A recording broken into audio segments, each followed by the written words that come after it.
প্রিয় শিক্ষার্থীবৃন্দ, আশা করি সবাই ভালো আছো। আমরা কারাফাড়া মাধ্যমিক বালিকা বিদ্যালয় পক্ষ থেকে অনলাইন ক্লাসকে সবাইকে দেয় আন্তরিক শুভেচ্ছা। আমি আশিস কুমার পাল, সহকারী শিক্ষক গণিত। তোমাদের আজকে আমরা ক্লাস 10-এর গণিতের 16 অধ্যায়ের পর একটা ক্লাস নেব। আমরা ক্লাস 9-এ 16.1 আর 16.2-এর উপর ক্লাস ছিলাম। আজকে আমরা 16.3-এর উপর ক্লাস নেব। এখানে 16.3-এ আমাদের আছে বৃত্ত। বৃত্ত আগে আমরা দেখো বৃত্ত কি কি বিষয়গুলো আছে। আমরা তো সাধারণত বৃত্ত যদি আঁকি তাহলে এই ধরনের একটা চিত্র আসে, অর্থাৎ একটা নির্দিষ্ট বিন্দুকে থেকে সবসময় সমান দূরত্ব বজায় রেখে যে বক্ররেখাটা তৈরি হয় এটাকে আমরা বলি বৃত্ত, সম্পূর্ণ হয়। এখন এই যে একটা নির্দিষ্ট বিন্দুকে কেন্দ্র করে নির্দিষ্ট বিন্দু থেকে এই যে নির্দিষ্ট বিন্দুটা, এই বিন্দুটার আমরা নামকরণ করেছি কি কেন্দ্র। এটা হচ্ছে আমাদের কেন্দ্র।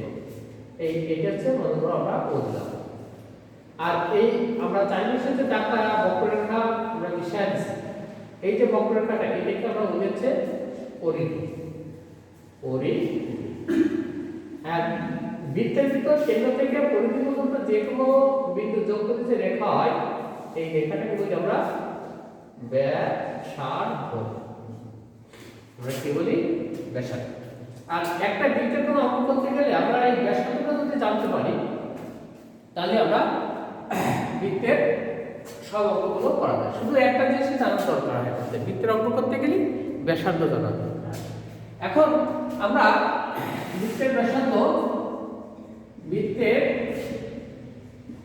ব্যাসার্ধ যদি আর হলে আমরা এর থেকে কয়েকটা সূত্র তৈরি করি।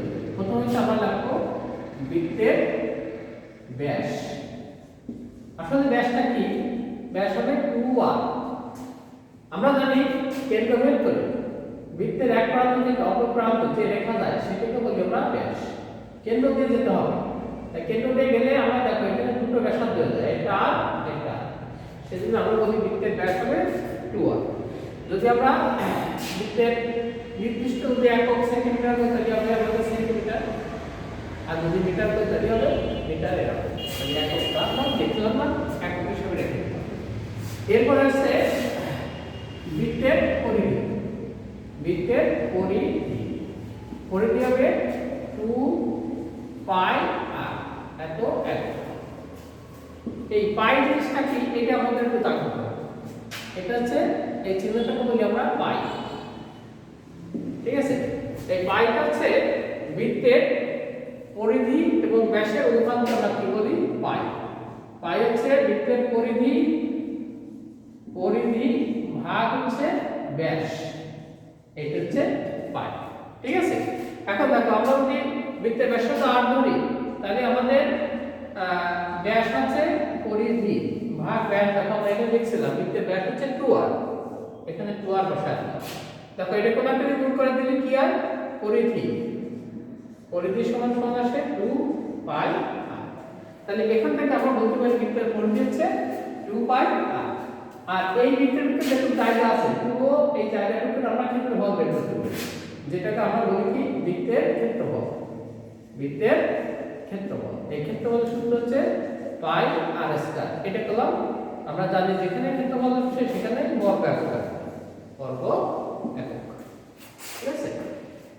এরপরে দেখো আমরা আরেকটা সূত্র দেখো। সূত্রটা হচ্ছে এরকম, এই বৃত্তের আমরা তো জানি এটা একটা ব্যাসার্ধ, এটা একটা ব্যাসার্ধ। আর এই পরিধির কিছু আমরা বলি আমরা বৃত্তচাপ। কি বলি? বৃত্তচাপ। এই চাপটাকে আমরা বলি মনে করো s। এখন এই চাপ যদি কেন্দ্রের জন্য ডিগ্রি কোণ উৎপন্ন করে, ঠিক আছে, তাহলে আমরা ওই চাপটা বের করি বৃত্তচাপ। আমরা s এই ভেক্টর সূত্র হচ্ছে থিটা গুণ পাই r ভাগ 180। এটাও একক, থিটা গুণ পাই r ভাগ 180। অর্থাৎ চাপের সময় থিটার সাথে পরিধি 2 অর্ধেক আর 180 কে ভাগ করলে আমরা চাপের একক। চাপটা পেতে পারি। আর একটা হচ্ছে এই জায়গাটার ক্ষেত্রফল, এই যে জায়গাটা, এই জায়গাটার ক্ষেত্রফল আমরা বের করি, যেটাকে বলি আমরা বৃত্তাংশের ক্ষেত্রফল, যেটাকে বলি আমরা বৃত্তাংশের ক্ষেত্রফল। বৃত্তাংশের ক্ষেত্রফল সূত্র হচ্ছে তোমার থিটা গুণ পাই আর স্কয়ার ভাগ 360। এটা তোমার ক্ষেত্রফল, এই যে এককটা হবে বর্গ একক, বর্গ একক। বৃত্তের অঙ্ক করতে গেলে আমাদের এই সূত্রটা আমাদের মাথায় রাখতে হবে। এই সূত্রগুলো যদি মাথায় রাখতে পারি তাহলে আমরা এই অধ্যায়ের অঙ্কগুলো করতে পারব। আমাদের আগে উদ্দেশ্য হচ্ছে সবাই এই সূত্রগুলো ভালো করে লিখে নাও এবং বাসায় বসে সবাই সূত্রগুলো খুব ভালো করে মুখস্থ করে দেবো। তাহলে মুখস্থ করলে তুমি যখন বৃত্তের অঙ্ক করা হবে তখন তোমরা ঠিক মতো বুঝতে পারবা। ঠিক আছে, তাহলে আমরা এখন তোমাদের এই কাজটা থাকলো বাড়ি, যে সবাই সূত্রগুলো ভালো করে মুখস্থ করে কয়েকবার লিখবা, লিখলে তোমাদের দেখবা আয়ত্তে চলে আসছে। দেখো এখন আমি এই সূত্র প্রয়োগ করে আমরা কয়েকটা সলিউশন অর্থাৎ সমাধান করতে পারি। দেখি আমরা একটু কয়েকটা সমাধান আমরা দেখি সূত্র প্রয়োগ করে কিভাবে সূত্র দিয়ে আমরা সমাধানগুলো করতে পারি।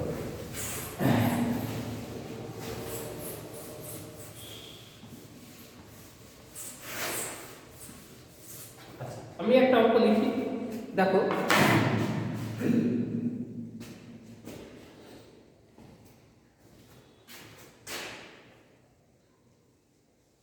প্রতি মিনিটে 66 মিটার বেগে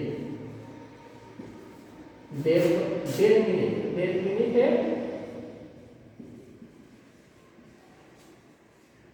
একটি ঘোড়া কোনো বৃত্তাকার মাঠ ঘুরিয়ে কোনো বৃত্তাকার মাঠ ঘুরে। আমাদের প্রশ্ন ছিল যে ওই বৃত্তের ওই বৃত্তাকার মাঠের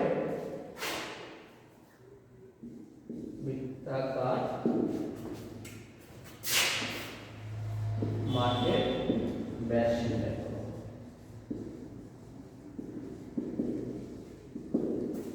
ওই বৃত্তাকার মাঠের ব্যাস নির্ণয় করো। তাহলে কি করলাম, প্রতি মিনিটে 66 মিটার বেগে তোমার দেড় মিনিটে একটি ঘোড়া একটি বৃত্তাকার মাঠ ঘুরে ওই বৃত্তাকার মাঠের ব্যাস নির্ণয় করো। দেখো আমরা একটু চিত্র দিয়ে বুঝে আসি। মনে করো এটা একটা বৃত্তাকার মাঠ, এই মাঠটা একটা ঘোড়া এখান থেকে দৌড় শুরু করছে, সেগুলো মাঠের যে সীমানা ঘেঁষে দৌড়াচ্ছে, অর্থাৎ পরিধি বরাবর দৌড়াচ্ছে। এখন এই দৌড়ায় পুরোটা ঘুরে আসতে সময় লাগছে 1.12 মিনিট। আসলে 1.12 যদি আমরা পূর্ণ ভাঙাই তাহলে কি হবে, 2 আর 3/2 মিনিট। তাহলে 3/2 মিনিটে সে মাঠটা ঘুরে। আমাদের বলা আছে 1 মিনিটে যাবে 66 মিটার। তাহলে আমরা কি বুঝবো যে 3/2 মিনিটে যেতে যাবে সেইটা হবে বৃত্তাকার মাঠের পরিধি। কারণ তোমার 3 পুরো মাঠটা ঘুরেছে, তাহলে পুরো মাঠের পরিধি পেয়ে যাবো। তাহলে উদ্দেশ্য হচ্ছে আমাদের 1.5 মিনিটে সে কত পথ গেছে আগে সেটা বের করবো। সেটা বের করতে পারলে আমরা মাঠের পরিধি পেয়ে যাবো। আর পরিধি যদি পেতে পারি সেখানে আমরা ব্যাস নির্ণয় করে আসতে পারবো। যার দেখে আমরা তাহলে সমাধানে আসি।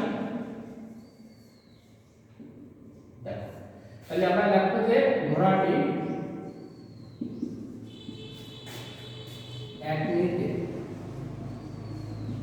যায় 66 মিটার। অতএব ঘোড়াটি 1/2 বা এটা পূর্ণ বাংলায় 2 একটা 2 আর 3/2 হয় মিনিটে যায়, তাহলে 66 গুণ 3/2 মিটার। এর সাথে এটা কাটাকাটি করো তাহলে 33। দেখো কত হলো, 333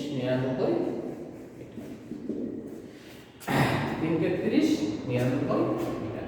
তাহলে আমরা পেলাম 1 মিনিটে ঘোড়াটা 99 মিটার পথ গেছে। তাহলে আমরা সেই 99 মিটার আমরা বৃত্তাকার মাঠে পরিধি। তাহলে আমরা কি লিখবো, অতএব বৃত্তাকার মাঠের পরিধি কত হবে তোমার 99 মিটার। আমরা বের করবো এই মাঠের ব্যাস। দেখো ব্যাস বলতে তো আমরা জানি এটা যদি কেন্দ্র হয় তাহলে এটা হচ্ছে ব্যাসার্ধ, আর ব্যাস যদি আমাদের ডবল হয়, অর্থাৎ যদি আমরা এটাকে r করি তাহলে এটা r, তাহলে ব্যাস কত হবে কত 2r। আমরা যদি 2r আমরা বের করতে পারি তাহলে সেটা ব্যাস হয়ে যাবে। আমরা প্রথমে ধরি যে কি বৃত্তাকার মাঠে ব্যাসার্ধ। আর দেখো এখানে কলম এককটা আমাদের দিয়ে আছে যে মিটার, সেজন্য আমরা মিটার ধরে দেবো আর মিটার, ঠিক আছে। এবার তাহলে বৃত্তাকার মাঠের ব্যাস হবে কত? ব্যাস হবে 2r। আর বৃত্তাকার মাঠের পরিধি কত হবে? পরিধি হবে 2 পাই r, এত মিটার। 2 পাই r এত মিটার। এখন দেখো আমরা 2 পাই r এত মিটার, এই পাইটা আমরা সাধারণত এইভাবে ব্যবহার করি। এই জন্য তো অনেক সময় আমরা তাড়াতাড়ি লিখতে একক দিতে পারি, এবং দিলেও আমাদের পাই দিতে হবে, ঠিক আছে। যাক, এখন আমরা এই পরিধিটা কত আমাদের দেওয়া আছে 99 মিটার, সেই জন্য আমরা দেখো শর্ত মতে কি লিখবো? 2 পাই r সমান কত 99, ঠিক আছে। তাহলে আমরা বের করব যেহেতু ব্যাস, তাহলে ব্যাস হচ্ছে আমাদের কত 2r, তাহলে 2r সমান তাহলে কি হবে? একবারে 2r বের করতে হলে আমাদের ব্যাস বের করতে হবে, ঠিক আছে। তাহলে আমরা পাই দিয়ে ভাগ করব, কি দিয়ে ভাগ করব? পাই দিয়ে ভাগ করব। আমরা সবাই জানি পায়ের একটা মান আছে, পায়ের মান সবসময় আমরা মনে রাখবো 22/7, 22/7, পায়ের মান কত?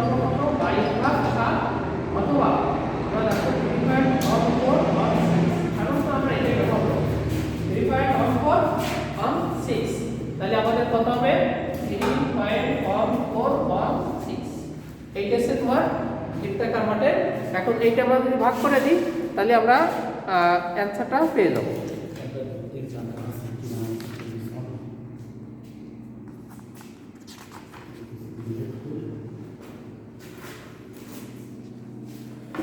দেখো এখন অ্যানসারটা আমাদের পেয়ে যাচ্ছে, আমরা ক্যালকুলেটর যদি আমরা ভাগ করি তাহলে পাবো 31.513।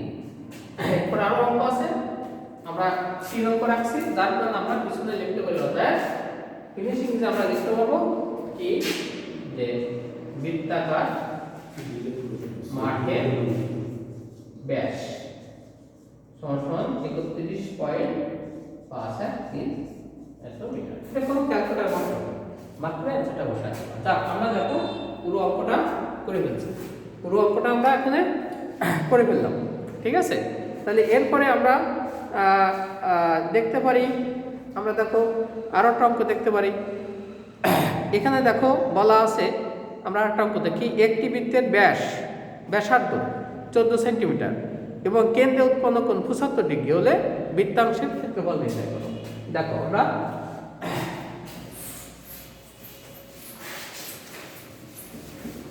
এরপরের অঙ্কটা দেখি। তোমরা সবসময় অঙ্কগুলো তুলে নিবা, তোলার থেকে বেশি প্রয়োজন হচ্ছে বুঝে নেবে। তুমি যদি একটা অঙ্ক বুঝে নিতে পারো তাহলে তুমি তোমার বাড়ি অনুকরণ করে আরো অনেক প্রশ্নের অ্যান্সার করতে পারবে। যাক, দেখো আমরা আরো একটা সমাধান দেখি, অঙ্ক দেখি যে একটি বৃত্তের তোমার দিয়ে আছে কি ব্যাসার্ধ, মনে করো দিয়ে আছে কত? একটি বৃত্তের ব্যাসার্ধ দিয়ে আছে তোমার 14 সেমি। কত দিয়ে আছে? 14 সেমি। আর কি দিয়ে আছে? বৃত্তচাপ কেন্দ্রে এর একটি বৃত্তচাপ কেন্দ্রে কত ডিগ্রি? 30 ডিগ্রি। এর একটা বৃত্তচাপ কেন্দ্রে 75 ডিগ্রি কোণ উৎপন্ন করে। কয় ডিগ্রি? আমরা 30 ডিগ্রি কোণ উৎপন্ন করে।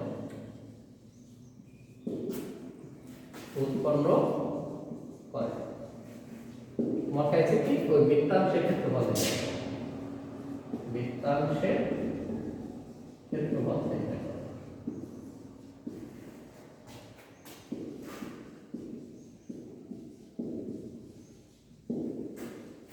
বৃত্তাংশের ক্ষেত্রফল নির্ণয় করো। দেখো এবার আমাদের চিত্রটা দিয়ে যদি আমরা একটু বুঝি, দেখো এটাও এরকম একটা বৃত্তের কি আছে, তোমার ব্যাসার্ধ দিয়ে আছে কত 14 সেমি, আর এরকম কেটে একটা কোণ দিয়ে আছে এইরকম, এই কোণটা দিয়ে আছে তোমার 30 ডিগ্রি।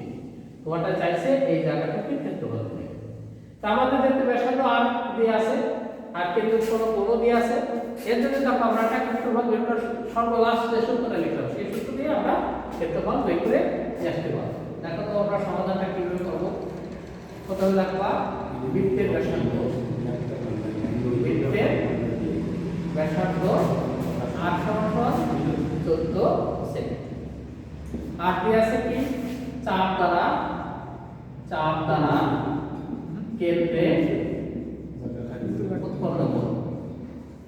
উৎপন্ন কোণ থিটা সমান 30 ডিগ্রি।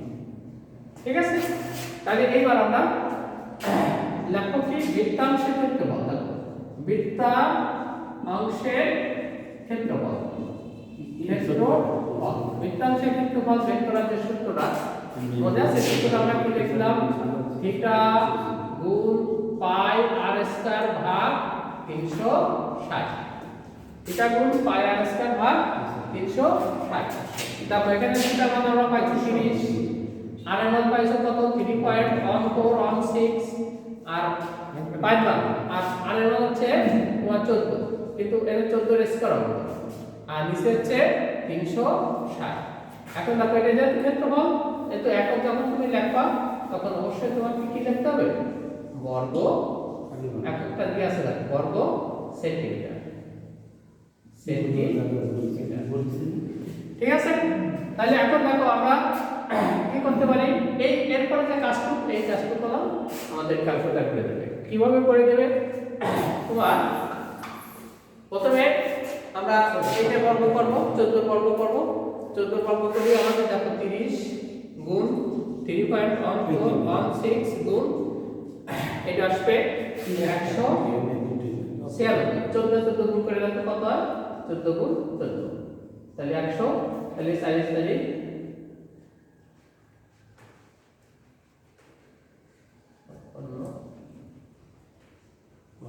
তাহলে কত আসে 196, ভাগ হচ্ছে কত 360, এত বর্গ সেন্টিমিটার। এই একটা শূন্য আমরা কেটে দিতে পারি, এই কেটে দাও, কেটে দিয়ে এটা কাটলে শূন্য কাটে, আর 3 এর সাথে এটা কাটলে 3 12 36 হয় 12, তাতে যে আমরা এই রেজাল্টটা গুণ করে দিয়ে 12 দিয়ে ভাগ করে বসাই দেব, তাহলে তুমি অ্যানসার পেয়ে যাবে। ঠিক আছে, যাক আমরা এখানে আজকে দুটো সমাধান দেখলাম। আমরা কালকে ক্লাসে এই অধ্যায় থেকে আরো অনেক গুরুত্বপূর্ণ কিছু সমাধান দেখবো।